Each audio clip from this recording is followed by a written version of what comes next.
No move in basketball history was as dominant and as unguardable as Kareem Abdul-Jabbar's skyhook. Standing at 7'2" with an impossible wingspan, Kareem perfected a shot so lethal that defenders, even fellow legends, could only watch in helpless frustration.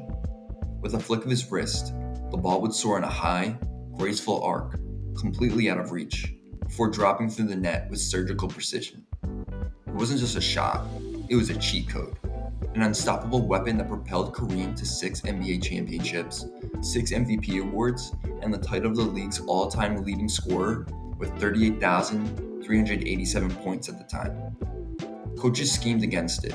Giants like Wilt and Hakeem jumped for it, but no one ever truly stopped it. The skyhook wasn't just a signature move. It was basketball's most unanswerable force, a masterpiece of skill and dominance that may never be replicated. When Kareem rose for that hook, the outcome was inevitable. 2 points, another broken defender, and another reminder of his unparalleled greatness. Michael Jordan and Kobe Bryant didn't just shoot fadeaway jumpers, they weaponized them. Jordan's version was a symphony of power and grace, rising over defenders with impossible hang time before releasing a shot so precise it felt predestined. Defenders knew it was coming, yet no one could stop it. His mid-air adjustments and flawless mechanics made it the deadliest move in his arsenal. Kobe, the heir to Jordan's throne, refined it further, adding a ruthless footwork ballet and a quick release, turning contested fadeaways into high art. Whether it was Jordan breaking Cleveland's heart in '89 or Bryant dismantling the Celtics in the finals, their fadeaways weren't just shots, they were statements.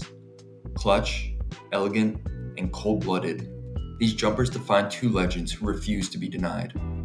In those gravity-defying moments, suspended between rise and release, Jordan and Bryant didn't just score, they imposed their will, leaving defenders and history in awe. The fadeaway wasn't their signature, it was the ultimate symbol of their greatness. Dirk Nowitzki's one-legged fadeaway wasn't just a shot, it was a revolution. At 7 feet tall, he elevated the game with a move so unorthodox, yet so devastatingly effective that it defied basketball logic. Defenders knew it was coming, but no one could stop it. With his back to the basket, a slight lean, and that impossibly high release, Dirk turned an off-balance shot into an unblockable masterpiece. The one-legged fadeaway wasn't just a weapon, it was the backbone of his 2011 championship run, where he dismantled entire defenses with surgical precision. Big men tried to muscle him, guards tried to quicken him, but none could disrupt his rhythm. It was a shot born from countless hours in the gym, a testament to Dirk's relentless work ethic and ingenuity.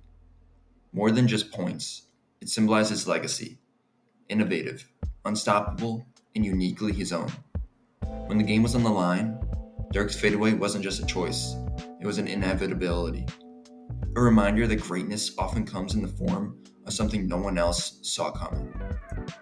Allen Iverson's crossover wasn't just a dribble move, it was a cultural earthquake. A lightning-fast symphony of deception and defiance that left legends humbled and crowds in hysterics. With a hesitation so sharp it could split seconds, AI turned the simplest of actions into an art form, breaking ankles and bending defenses to his will. Who could forget the iconic step-over of Tyronn Lue in the 2001 finals? That moment crystallized the audacity of the 6-foot guard who played like a giant, using his crossover as the ultimate equalizer against bigger, stronger opponents. Defenders knew it was coming, yet they still lunged, stumbled, or outright fell victims of a move so lethal it transcended sport and became a symbol of rebellion. Iverson's crossover wasn't just unstoppable, it was revolutionary.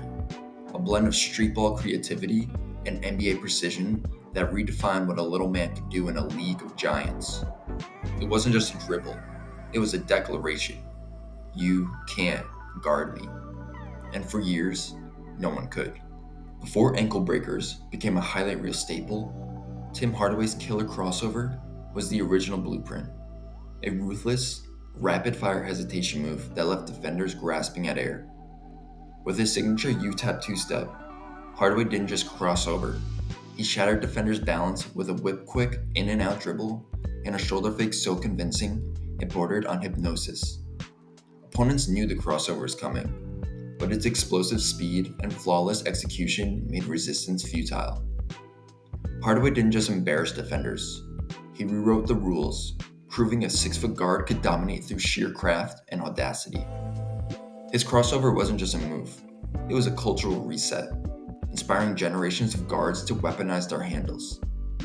When Hardaway put the ball on the floor, the outcome was certain. A helpless stumble, a clear path to the rim, and another showcase of the most devastating dribble the game had ever seen. The Eurostep wasn't just a move, it was a basketball revolution, perfected by three mavericks who turned evasion into high art. Šarūnas Marciulionis, the Lithuanian pioneer, brought it from European playgrounds to NBA hardwood in the late 80s, defying rigid defenses with his slashing, sideways strides. Then came Manu Ginobili, the Argentine magician, who weaponized it with balletic chaos. His no-look Eurostep sliced through defenses like a dagger, leaving even the smartest defenders frozen. And Dwayne Wade, the Miami Hurricane, fused it with American explosiveness, using his version to dismantle giants in the paint with ruthless efficiency. Together, they transformed a once exotic footwork trick into the ultimate unstoppable weapon, a move that bent the rules of geometry and made traditional shot blocking obsolete. The Eurostep became more than a tactic. It was a philosophy of creativity, a testament to how three visionaries could change the game forever. Defenders still brace for it, but just like in its heyday, there's no stopping it when done right. James Harden's step-back three-pointer wasn't just a shot. It was a masterclass in offensive innovation, a move that rewrote the rules of scoring in the modern NBA. With his mesmerizing handle and impeccable timing, Harden turned a simple retreat into an unguardable weapon, creating just enough separation to unleash his high-arcing dagger before defenders could react. It was a shot born from equal parts genius and repetition, a blend of footwork wizardry and audacious range that stretched defenders to their breaking point. Opponents studied it, coaches warned against it, yet no one could solve it, because Harden's step-back wasn't just about creating space. It was about breaking the very concept of defensive positioning. Every time he rose for it, the game seemed to pause. The crowd awaiting the inevitable. The snap of the net, the roar of the crowd. Another defender left in his wake. Harden didn't just shoot step-back threes, he weaponized them, proving that the most unstoppable force in basketball isn't sheer athleticism. It's the mind of a maestro who turned the impossible into routine. Magic Johnson's no-look passes weren't just plays. They were pure basketball poetry in motion. With a flick of the wrist and a mischievous grin, he'd deceive entire defenses, threading needles with passes that seemed to defy physics and logic. His eyes would lock onto one teammate while the ball zipped to another, leaving opponents frozen and fans in awe. The no-look wasn't just flash, it was genius, a weapon of misdirection that turned fast breaks into theatrical masterpieces and half-court sets into unstoppable symphonies. Magic didn't just see the game, he orchestrated it, blending flair with function in a way that redefined point guard greatness. Every no-look pass was a reminder.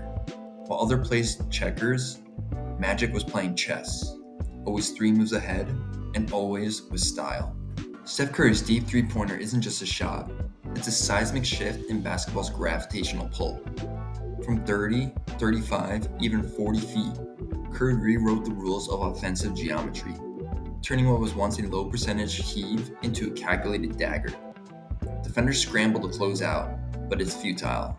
His release is too quick, his range too vast, his confidence unshakable.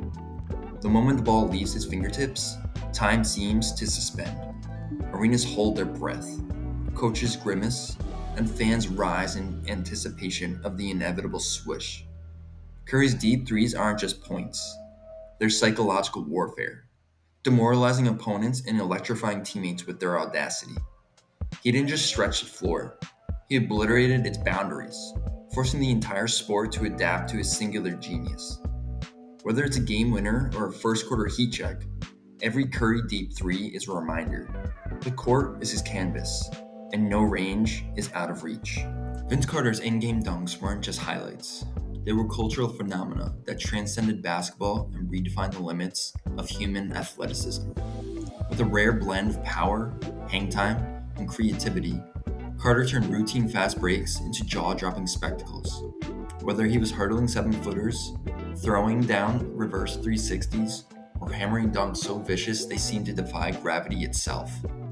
His 2000 slam dunk contest may have crowned him half man, half amazing, but it was his in-game dunks that cemented his legend.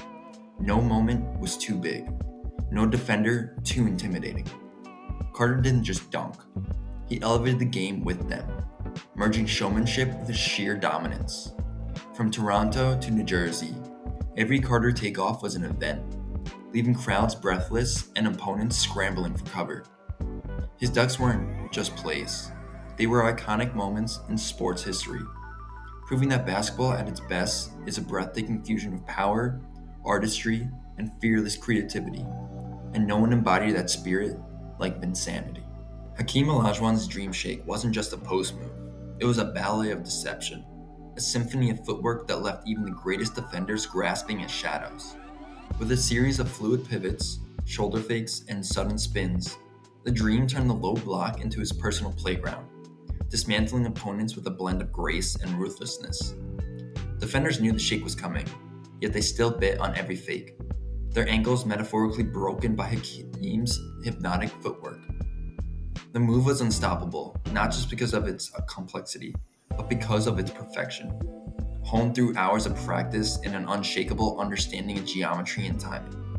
From drop steps to up and unders, the Dream Shake had endless variations, each more devastating than the last.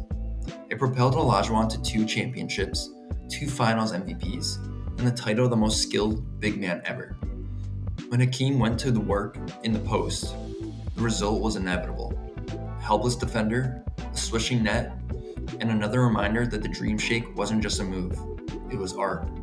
Tim Duncan's bank shot wasn't just reliable, it was a fundamental masterpiece, a weapon of quiet destruction that anchored 2 decades of dominance. With robotic precision, the big fundamental was set up on the left block, pivot into his defender, and release a high arcing kiss off the glass, the ball dropping through the net with metronomic consistency. Defenders knew it was coming, coaches schemed to stop it, but no one could disrupt its rhythm. Duncan's footwork, touch, and unshakable patience made it the most efficient killer in his arsenal. The bank shot was more than a move. It was a philosophy, a testament to Duncan's belief in simplicity over spectacle. While flashier scorers chased highlights, Duncan piled up points and 5 championships, with a shot as timeless as his legacy. In an era of increasing complexity, his bank shot stood as a reminder. Greatness doesn't need to be loud, it just needs to work every single time. LeBron James' chase down block isn't just a defensive play. It's a breathtaking display of athleticism, timing, and sheer will. With the game on the line, he's turned fast breaks into heart-stopping theater, sprinting from half court like a freight train to erase what seemed like certain points. Who can forget his iconic block on Andre Iguodala in the 2016 finals? In that moment, LeBron didn't just reject the shot, he shifted the momentum of an entire series, embodying his relentless pursuit of greatness. His ability to calculate angles, explode with unmatched speed, and meet the ball at its peak is a defensive masterpiece, a blend of instinct and physical dominance that leaves crowds in awe. More than just a highlight, the chase down block symbolizes LeBron's refusal to give up on any play, any possession, any game. It's not just a block, it's a statement. Nothing easy. And for 2 decades, that mantra has haunted opponents and inspired teammates, solidifying LeBron as one of the most feared defenders in NBA history. Chris Paul's Yoyo Dribble isn't just a move, it's a hypnotic display of control, a masterclass in breaking defenders down with patience and deception. With the ball on a string, CP3 lulls opponents into a false sense of security before snapping to a sudden, razor-sharp crossover that sends them scrambling. The yo-yo, a rhythmic, low-to-the-ground hesitation dribble, is the calm before the storm, setting up his explosive drive, step-back jumper, or pocket pass with flawless timing. Paul doesn't rely on athleticism. He weaponizes IQ, using the yo-yo to probe defenses like a chess grandmaster, waiting for the exact moment to strike. For nearly 2 decades, this move has been the backbone of his offensive genius, leaving even the quickest defenders flat-footed. The yo-yo dribble isn't just a tool, it's the essence of CP3's game. Calculated, ruthless, and always one step ahead. Shaquille O'Neal's drop step and dunk wasn't just a move, it was a natural disaster in sneakers. At 7'1" and 325 pounds of pure dominance, Shaq would back down defenders with terrifying ease before unleashing his signature drop step, a seismic shift of power and footwork that left opponents helpless. Once he established position, the result was inevitable. A thunderous dunk that shook backboards, shattered rims, and demoralized entire teams. Defenders knew it was coming. Double teams, hacks, even full body fouls. But nothing could stop the avalanche of Shaq's sheer force. The drop step and dunk wasn't just a play, it was a statement of brute supremacy, the ultimate expression of his physical reign over the NBA. In an era of giants, Shaq's unstoppable post mastery carried him to 4 championships and cemented his legacy as the most dominant force the game has ever seen. When he dropped that shoulder and elevated, there were only 2 outcomes: a dunk so violent it rattled the arena, or a foul so hard it sent defenders sprawling. Either way, Shaq always got his way. Kevin McHale's up and under wasn't merely a basketball move. It was a disappearing act that left defenders bewildered and crowds roaring. With his lanky 6'10" frame and impossibly long arms, McHale would hypnotize opponents with a convincing shot fake before pivoting into his sweeping layup or feathery hook shot, his limbs moving with the fluidity of a contortionist. The move was basketball alchemy, transforming basic footwork into pure magic through impeccable timing and spatial awareness. Even when defenders anticipated it, McHale's execution was so flawless that resistance was futile, like trying to stop a waterfall with bare hands. The signature move became the cornerstone of his Hall of Fame legacy, a weapon that propelled the Celtics to glory throughout the 1980s. In a league increasingly obsessed with power and athleticism, McHale's up and under stood as a testament to the enduring power of fundamentals executed virtuistic precision. Decades later, it remains the ultimate tutorial on post play, proof that true greatness lies not in complexity, but in perfecting the simple until it becomes sublime.